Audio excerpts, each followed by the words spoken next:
çox göz xəstəliklərinin müalicəsində göz həkimləri tərəfindən göz damlaları təyin olunur. Bu damlalar müxtəlif məqsədlərlə istifadə olunur.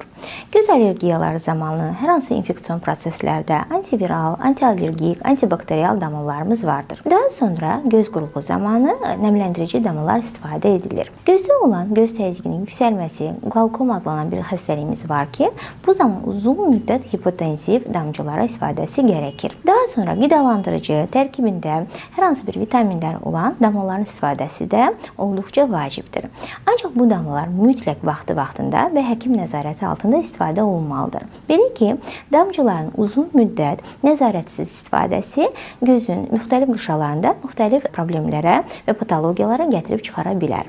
Tərkibində hormonlar, steroidlər olan damlaların uzun müddət istifadəsi göz təzyiqinin qalxmasına, hətta katarakta deyilən billurun bulanmasına gətirib çıxara bilər. Göz damlaları istifadə edərkən mütləq yuxarı baxmalısınız. Göz qapaqlarımız aşağı çəkilir və damla gözün aşağı büküşünə tökülür. Daha sonra 5-ə qədər sayıb göz qapağınızı ehtimalca buraxmalısınız. Bu göz damcılarımızın ən dəqiq, düzgün istifadə qaydasıdır.